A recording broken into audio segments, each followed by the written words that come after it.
दोस्तों नमस्कार।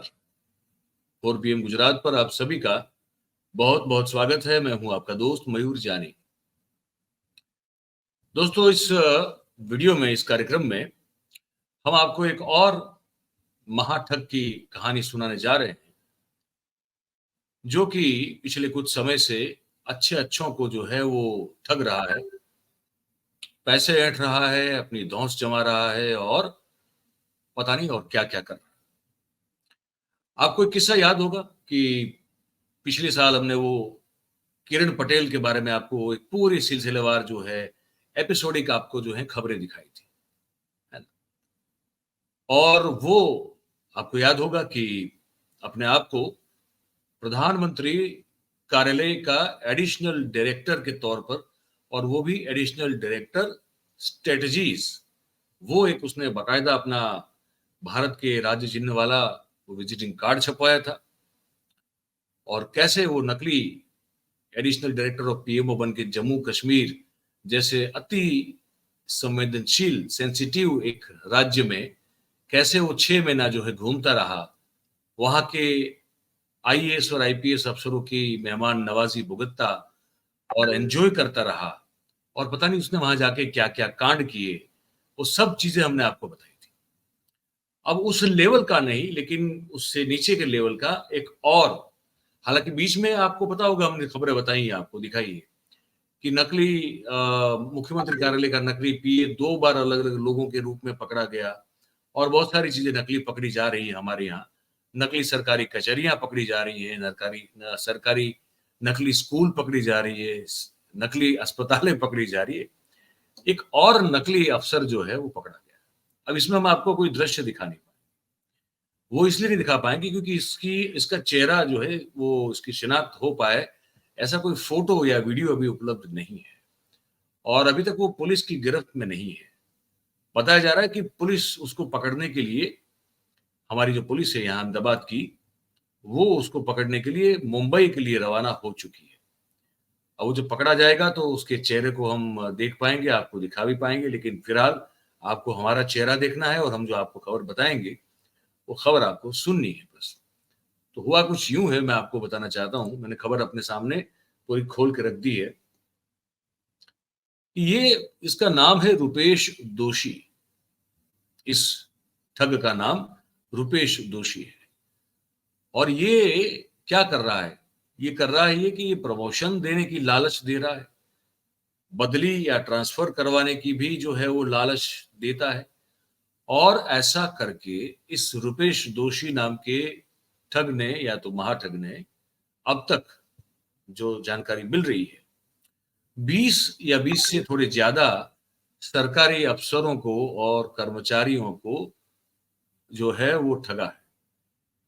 मतलब कि उनसे धोखाधड़ी की है, और ऑब्वियसली उनसे बहुत सारी सहूलियतें ली हैं, बहुत सारे पैसे भी ऐंठे हैं, बहुत कुछ किया है।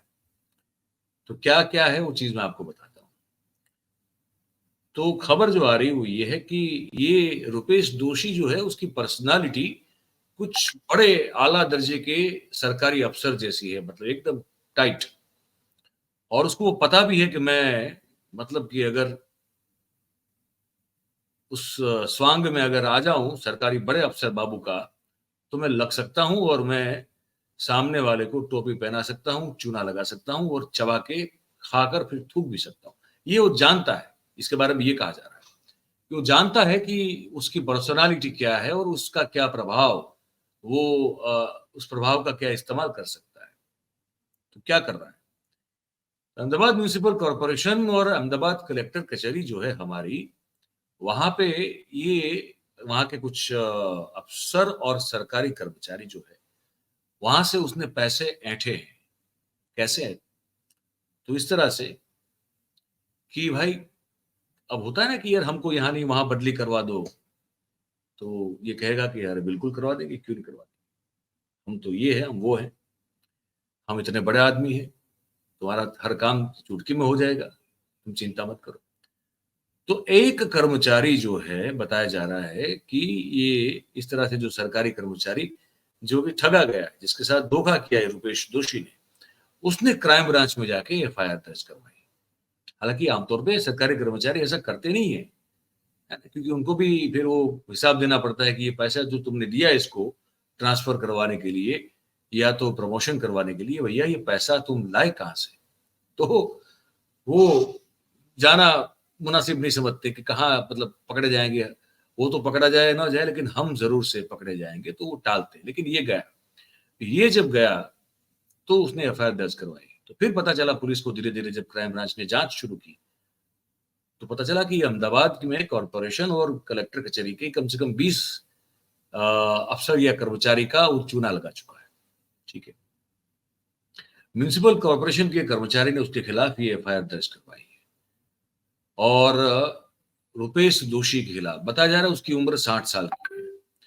ठीक है, और मामला बड़ी छोटी रकम का है, तो शायद इसलिए इसकी हिम्मत हुई होगी। ये जो फरियाद है वो सिर्फ 30,000 रुपए की धोखाधड़ी की फरियाद है। और ये कर्मचारी जो है उसने क्राइम ब्रांच के पास आकर ये बात कही है कि रुपेश दोषी का जो संपर्क है वो उस कर्मचारी के सीनियर अफसर जो हुआ करते हैं उन्होंने करवाया था।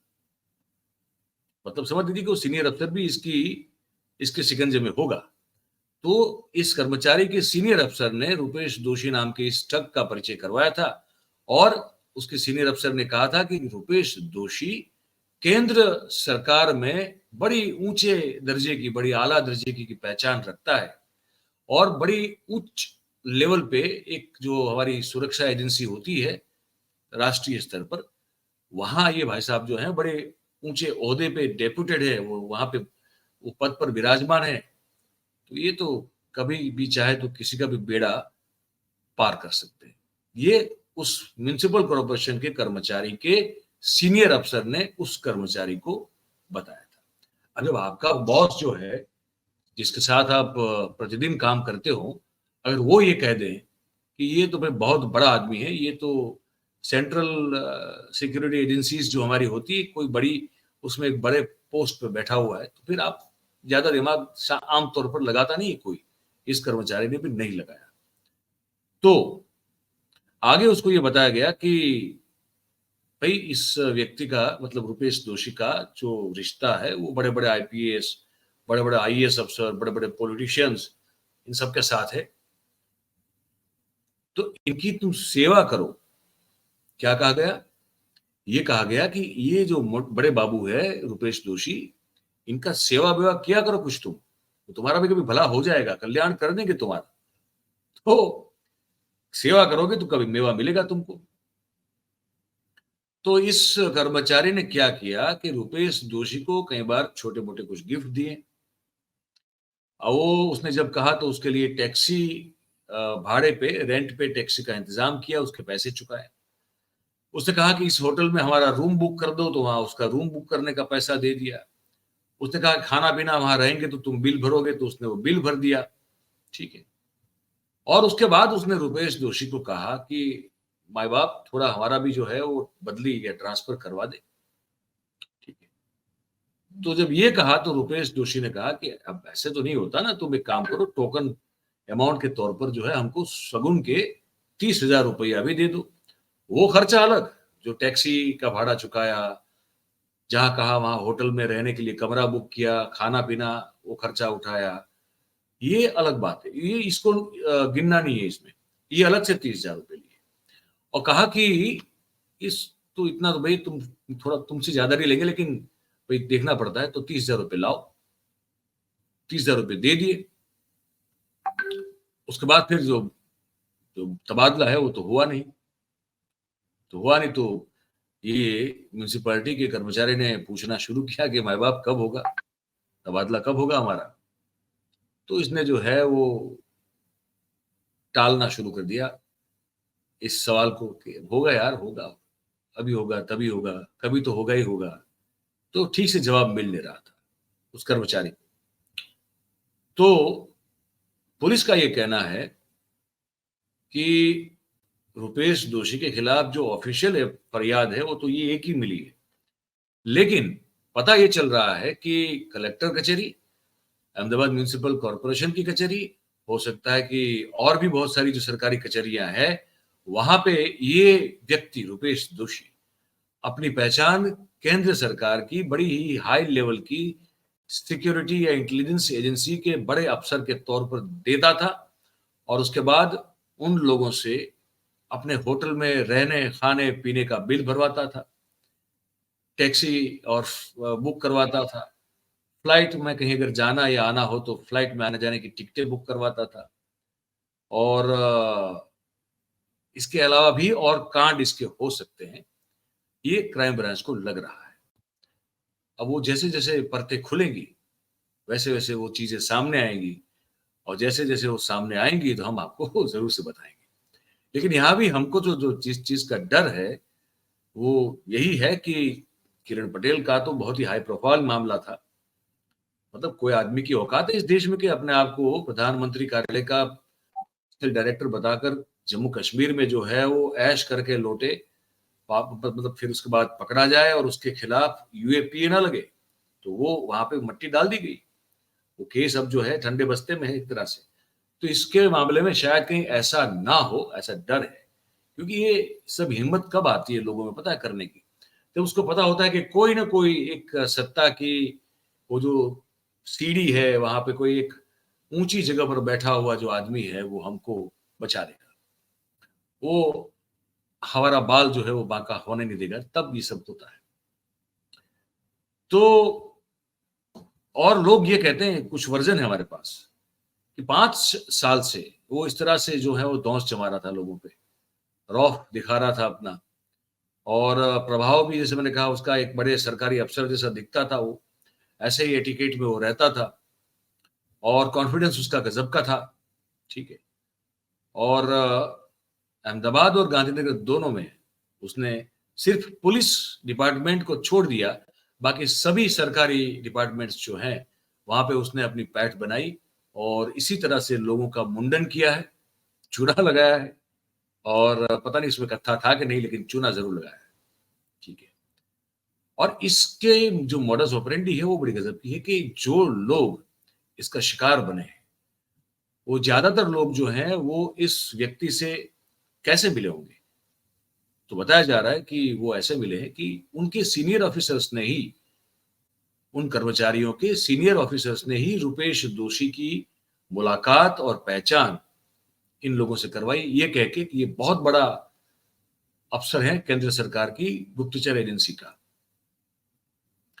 बताया जाता है कि इसका बेटा जो है वो आईटी कंपनी में काम करता था, ठीक है? तो उसको मिलने के लिए वो अहमदाबाद आता था। अब इस वक़्त जो बताया जा रहा है कि इसका बेटा गांधीनगर में कहीं काम कर रहा है, नौकरी कर रहा है। तो इसको मिलने के लिए ये रुपेश दोषी बार-बार वहाँ पे आता रहता था और जब भी आता था तो फिर गांधीनगर और अहमदाबाद आता और फिर गवर्नमेंट अफ़सरों का खुद चल के जो है कॉन्टैक्ट करता और फिर उनको फँसाता था और जो जो लोग उसको इंट्रोड्यूस भी करवाते थे, मोस्ट प्रोबेबली वो भी फँसे हुए हैं, ऐसा मानना है पुलिस का। पर क्योंकि वो जब फँसे हुए होंगे तो बड़ी रकम में फँसे हुए होंगे, इसलिए वो शायद इस बारे में बात करना पसंद नहीं करेंगे। और क्राइम ब्रांच के अफ़सरों का ये कहना है कि रुपेश दोषी ने गुजरात में ये जो धोखाधड़ी की है, इस बारे में जो जानकारी मिली है, तो वो आगे की सब जो अब जो डिटेल्स हैं, वो तो उसकी गिरफ्तारी के बाद ही पता चल सकती है। तो अब उसको पकड़ने के लिए क्राइम ब्रांच की एक टीम मुंबई पहुँच चुकी है और सूत्रों का तो ये कहना है पुलिस के हमारे कि भई वो पकड़ा गया है। अब वो उसको लेके कभी भी क्राइम ब्रांच अहमदाबाद पहुँच सकती है। तो ये बड़ी एक इंटरेस्टिंग मतलब गुजरात में बहुत अद्भुत घटनाएँ हो रही हैं। तो हमने कहा ये आपको एक अच्छी तरह से आपको ये चीज़ बतानी चाहिए, सुनानी चाहिए। कार्यक्रम समाप्त करते हैं उससे पहले एक छोटा-सा वीडियो दिखा देते हैं। गुजरात में कानून और व्यवस्था की अद्भुत स्थिति का वो एक नमूना पेश करने वाला वीडियो है, गुजराती में है। आप सबको उसको दिखाने से पहले थोड़ा-सा थोड़ी-सी पूर्व भूमिका मैं आपको बता दूँ। हमारे यहाँ गुजरात विशेष रूप से सौराष्ट्र में, लेकिन अब तो पूरे गुजरात में लोक संगीत का एक कार्यक्रम होता है। उस कार्यक्रम को डायरा कहते हैं। ये हमारा टिपिकल हमारा यहीं का शब्द है सौराष्ट्र का। तो डायरा कहते हैं वो डायरा में लोक संगीत होता है, थोड़ा बहुत हास्य रस होता है, ये सब कुछ मिला के टोटल उस तरह का कार्यक्रम होता है। तो ऐसा एक कहीं कार्यक्रम चल रहा था। वो कलाकार जो थे वो अपना लोकगीत जो है वो प्रस्तुत कर रहे थे और तभी फ़ोन जो है उसपे एक फ़रमाइश आई। पब्लिक मंच पे हो रहा था कार्यक्रम और एक फ़रमाइश आई। तो ये फ़रमाइश भेजने वाले का या कॉल करने का वाले का जो नाम था, वो था साका भरवाड़। साका भरवाड़। भरवाड़ हमारे यहाँ जो पशुपालन करते हैं, वो एक कम्युनिटी है। जैसे मेरे ख्याल से उत्तर भारत में यादव हैं, यहाँ पे भरवाड़ हैं, आहिर हैं, रबारी हैं। तो वो साका भरवाड़ नाम के एक शख्स का फ़ोन आया और उसने कोई अपनी जो है वो फ़रमाइश पेश की, कि यार ये कलाकार को बोलो कि हम तो अभी इनको यूट्यूब पे लाइव देख रहे हैं, ये वाला जो गीत है वो भी सुना दें, जो उसकी फ़रमाइश होगी। तो उसने फिर कहा कि मैं जो है ना वो सूरत की कामरेज जेल से जेल में बंद हूँ और वहाँ बैठे-बैठे जेल के अंदर बैठे-बैठे मैं आपका जो लाइव है यूट्यूब पे हो रहा है उसको देख रहा हूँ। तो मुझे लगा कि मैं फ़ोन करके बताऊँ आपको कि मुझे भी ये गीत पसंद है, ये लोकगीत पसंद है, इसको भी ज़रा सुना दें। तो सूरत के कामरेज में जेल में बंद कैदी जो है, वो अपने मोबाइल से यूट्यूब में देख के यूट्यूब देखना मतलब कि वहाँ या तो डेटा अच्छा चल रहा है या वाईफ़ाई होगा, पता नहीं क्या होगा। तो कैदी के पास फ़ोन में बिल्कुल मोबाइल डेटा उपलब्ध है और वो देख रहा है लाइव और फिर फ़ोन कर रहा है जहाँ पे वो कार्यक्रम हो रहा है कि भैया हमारी पसंद का अभी कुछ गाना-वाना चलाओ तो, गाओ तो। ये इस वीडियो में छोटा-सा वीडियो है, तो उसमें जो गुजराती में बोला जा रहा है इसका मतलब ये है, देखिए इसको। साको भरवाड़ कामरेज जेलમાંથી લાઈવ જોવે બાપ જેલમાંથી લાઈવ કેવો ભરવાડે છે જેલમાંથી લાઈવ જોવે છે અને એની ફરમાઈશ હતી આ ભાઈ ઓ લીલી ના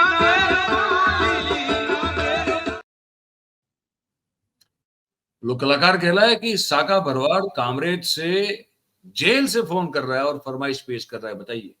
और जब ये बोलता है तो जो लोग उसको सुनने के लिए बैठे हुए हैं, वो भी बड़े जोश में आ जाते हैं कि क्या बात है। अद्भुत पराक्रम कर दिया इस आदमी ने, जेल में बैठ के फ़ोन करके फरमाइश पेश कर रहा है। हमारे गृह मंत्री जो हैं हर्ष संघवी साहब वो पता नहीं किस किस काम में जो है काफ़ी बिज़ी हैं। तो ये सब हो रहा है गुजरात में। हमने कहा बता दें। अब आपकी बारी है, आपको ये सुन के कैसा लगा ये आप वो लिख के कमेंट करके हमको बताइएगा और बात अगर आपको पसंद आई हो, सही और सच्ची लगी हो तो फिर आप इस वीडियो को लाइक करें, इस वीडियो की जो लिंक है उसे आप हो सके उतना शेयर करें और हमारा जो चैनल है 4 पीएम गुजरात आप उसे सब्सक्राइब करें और अपने आसपास के लोगों से करवाएं। बहुत-बहुत धन्यवाद करेंगे आप सभी का हमारे साथ इस कार्यक्रम में जुड़ने के लिए। Thank you very much. नमस्कार।